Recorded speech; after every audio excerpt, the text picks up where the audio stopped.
അങ്ങനെ കണ്ണൂരിൻ്റെ കാഴ്ചകളൊക്കെ ആസ്വദിച്ച് കുറച്ച് നേരം ചില മാഗസിൻസൊക്കെ വായിച്ചിരുന്നു.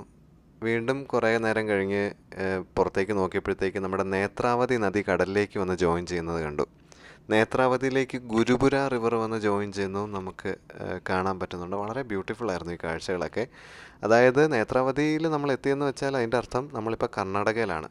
കേരളമൊക്കെ വിട്ട് കർണാടകയിൽ നമ്മൾ എത്തിയിരിക്കുകയാണ്. മാംഗ്ലൂർ സിറ്റിയാണ് ഇപ്പോൾ കണ്ടുകൊണ്ടിരിക്കുന്നത്. അപ്പോൾ അവിടുത്തെ ഒരു ഹാർബറൊക്കെ നമുക്കിപ്പോൾ കാണാൻ പറ്റുന്നുണ്ട്. ശരിക്കും ഇവിടെ ഒരു സുൽത്താൻ ബത്തേരി എന്ന് പറഞ്ഞൊരു സ്ഥലം ഇവിടെയുണ്ട്. അതൊക്കെ ഈ ഒരു വിഷ്വലിൽ തന്നെ സുൽത്താൻ ബത്തേരിയൊക്കെ നമുക്ക് കാണാൻ പറ്റും. പക്ഷേ കുറച്ച് കഴിഞ്ഞപ്പോഴത്തേക്ക് മേഘത്തിൻ്റെ ഇൻഫ്ലുവൻസ് നല്ല രീതിയിൽ വന്നു. അതുകൊണ്ട് തന്നെ പല വിഷ്വൽസും നമുക്ക് കിട്ടിയില്ല. മേഘം കാരണം പലതും ഷൂട്ട് ചെയ്യാനൊത്തില്ല. വീണ്ടും കുറേ അധികം നേരം കഴിഞ്ഞപ്പോഴത്തേക്ക് ഒരു ലാൻഡ് ഇങ്ങനെ വിസിബിളായി വന്നു. ഒരു പെനിൻസുല പോലെയൊക്കെയാണ് ആദ്യം തോന്നിയത്, കടലിലേക്ക് ഇറങ്ങിക്കിടക്കുന്ന ഒരു പ്രദേശം. കുറച്ച് കഴിഞ്ഞപ്പോൾ ഒരു ബേ ആണെന്ന് മനസ്സിലായി. അപ്പോഴാണ് കാര്യം മനസ്സിലായത്, ഇത് നമ്മുടെ സ്വന്തം മുംബൈ സിറ്റിയാണ്. മുംബൈ സിറ്റിയുടെ മറൈൻ ഡ്രൈവാണ് ഇപ്പോൾ നമ്മൾ കണ്ടുകൊണ്ടിരിക്കുന്നത്. ശരിക്കും ഈ കടലിലേക്ക് ഇറങ്ങിക്കിടക്കുന്ന ഈ ഒരു സ്വഭാവം തന്നെയാണ് മുംബൈ സിറ്റീനെ ഇത്രയും ഡെവലപ്പ് ആകാനായിട്ടുള്ളൊരു കാരണവും. ആക്സസിബിലിറ്റിയൊക്കെ വളരെ കൂടിയൊരു പ്രദേശമാണ്. അങ്ങനെയാണ് അതിൻ്റെ ഡെവലപ്മെൻറ്റും ഉണ്ടായത്. താഴെ വട്ടത്തിലൊരു സ്ട്രക്ചർ നമുക്ക് കാണാം. അത് നമ്മുടെ വാങ്കഡെ സ്റ്റേഡിയമാണ്. ഈ കാണുന്നതാണ് വാങ്കഡെ സ്റ്റേഡിയം. വാങ്കഡെ സ്റ്റേഡിയമൊക്കെ ആകാശത്തിരുന്ന് കാണാൻ പറ്റുമെന്ന് ഒരിക്കലും ഞാൻ വിചാരിച്ചിരുന്നില്ല. കുറച്ച് അപ്പുറത്തായിട്ട് നമ്മൾ കാണുന്നത് അവിടുത്തെ ക്രൂസ് ടെർമിനലാണ്. അതായത് നാളെ കൊർഡേലിയ ക്രൂസിൽ കയറി തിരിച്ച് ഞാൻ കൊച്ചിക്ക് പോരേണ്ടതാണ്. അപ്പോൾ ഈ പ്രദേശത്ത് നിന്ന് വേണം എനിക്ക് കപ്പൽ കയറാനായിട്ട്.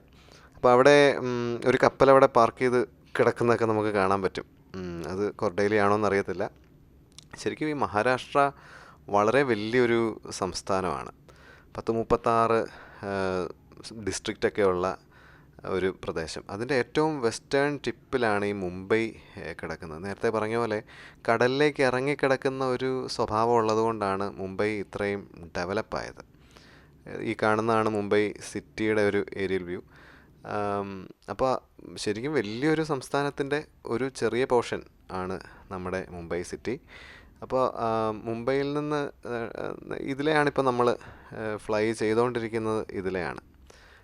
വിസിബിലിറ്റി നേരത്തെ കുറവായതുകൊണ്ട് ഞാൻ ഒരു പിക്ചറും കൂടെ ആഡ് ചെയ്തതാണ്. കുറച്ച് കഴിഞ്ഞപ്പോൾ കുറേ മലനിരയൊക്കെ കാണാൻ സാധിച്ചു. അത് സഹ്യാദ്രി നമ്മുടെ വെസ്റ്റേൺ ഗാട്ട്സിൻ്റെ ഭാഗം തന്നെയാണ്. അതായത് ഗുജറാത്ത് മുതൽ താഴേക്ക് സൗത്തിലേക്ക് വെസ്റ്റേൺ കോസ്റ്റ് വഴി അല്ലെ വെസ്റ്റേൺ സൈഡ് മാർജിനിൽ കൂടി താഴേക്ക് കന്യാകുമാരി വരെ കിടക്കുന്ന ഒരു മലനിരയാണ് നമ്മുടെ വെസ്റ്റേൺ ഗാട്ട്സ്. അതിൻ്റെ മഹാരാഷ്ട്രയിലുള്ള പോർഷനാണ് നമ്മളിപ്പോൾ കണ്ടുകൊണ്ടിരിക്കുന്നത്. അപ്പം മലനിരകളും അതിൻ്റെ ഇടയിൽ ചില ജലാശയങ്ങളൊക്കെ കാണാൻ പറ്റും. പക്ഷേ അത്ര ഒരു ഗ്രീനറി ഒന്നും അവിടെ എക്സ്പീരിയൻസ് ചെയ്തില്ല. കുറച്ചും കൂടെ കഴിഞ്ഞപ്പോഴത്തേക്ക് നല്ല ഓൾട്ടിറ്റ്യൂഡുള്ള ചില മലനിരകളൊക്കെ കാണാൻ സാധിച്ചു.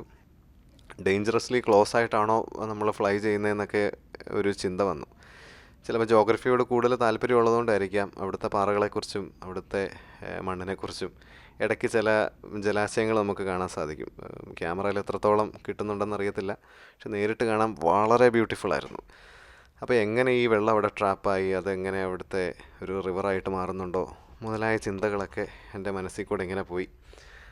വീണ്ടും ഏതാനും മിനിറ്റുകൾക്ക് ശേഷം ഒരു കെട്ടിടങ്ങളൊക്കെ ഇങ്ങനെ പതുക്കെ വിസിബിളായി തുടങ്ങി. അപ്പോൾ മനസ്സിലായി നമ്മൾ എയർപോർട്ടിലേക്ക് അടുക്കാറായി. ശരിക്കും മുംബൈ സിറ്റിയിൽ നിന്ന് നല്ല ദൂരമുണ്ട്, 10-27 കിലോമീറ്റർ ഉണ്ട് എയർപോർട്ടിലേക്കൊക്കെ എത്താനായിട്ട്. അന്ധേരിയുടെയൊക്കെ ആ ഒരു ഭാഗത്താണ് ഈ എയർപോർട്ട് വരുന്നത്.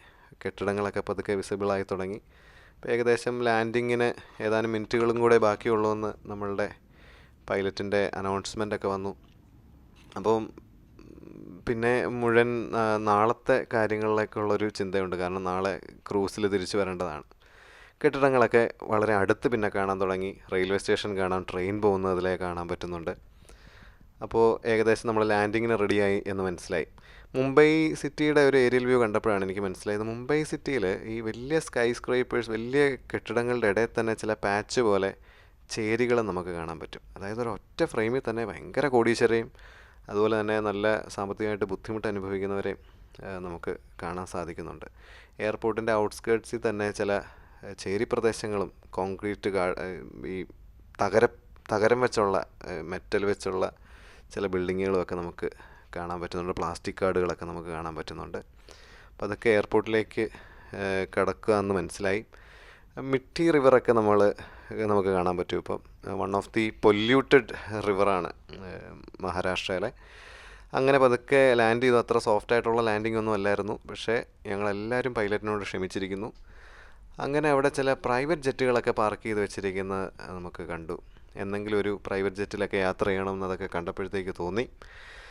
ശരിക്കും ഈ എയർപോർട്ട് 1942 സെക്കൻഡ് വേൾഡ് വാറിൻ്റെ സമയത്തൊരു റോയൽ എയർഫോഴ്സിൻ്റെ ഒരു ബേസായിട്ട് ആക്ട് ചെയ്തതാണ്. ശരിക്കും ഒരു എയർ സ്ട്രിപ്പ് മാത്രമേ അന്ന് ഉണ്ടായിരുന്നുള്ളൂ.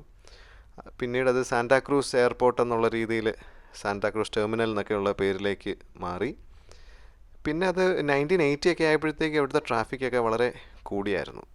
അപ്പോൾ ഒരു സഹർ ഇൻ്റർനാഷണൽ ടെർമിനൽ 2 കൂടെ ഇവർ പണിതു. അങ്ങനെ സാന്റാക്രൂസ് ഒരു ഡൊമസ്റ്റിക് ടെർമിനലും സഹർ ഒരു ഇൻ്റർനാഷണൽ ടെർമിനലുമായിട്ട് ആക്ട് ചെയ്തു. വീണ്ടും 1999 ഈ സാന്റാക്രൂസ് എയർപോർട്ട് എന്നുള്ള പേര് മാറ്റിയിട്ട് ഛത്രപതി ശിവജി എന്നുള്ളൊരു പേരിലേക്ക് മാറി. ആൻഡ് ലേറ്റർ 2018 ഓഗസ്റ്റ് 30 ഗവൺമെൻറ് ഒരു മഹാരാജ് എന്നുള്ളൊരു വാക്കും കൂടെ അതിൻ്റെ കൂടെ ആഡ് ചെയ്തു. അപ്പോൾ അങ്ങനെ പേരുകൾ പലതും ഇങ്ങനെ വന്നു. ഇനിയും മാറുമെന്ന് അറിയത്തില്ല. അങ്ങനെ ഇന്നത്തെ ദിവസം ഇപ്പോൾ 12 മണി കഴിഞ്ഞു. ഇന്ന് ഫുള്ള് മുംബൈ ഒന്ന് എക്സ്പ്ലോർ ചെയ്യണം. ഇവിടെ നിന്ന് ഇനി ഊബർ പിടിച്ച് റൂമിലേക്ക് പോകണം. 10-27 കിലോമീറ്റർ ഉണ്ട്. എന്നിട്ട് നാളെ കൊർഡേലിയ ക്രൂസിലേക്ക് കിടക്കണം. അങ്ങനെ ഊബർ പിടിക്കുന്ന കാര്യമൊക്കെ ചിന്തിച്ച് ഞാൻ പ്ലെയിനിൽ നിന്ന് ഇറങ്ങാനായിട്ട് ഒന്ന് റെഡിയായി.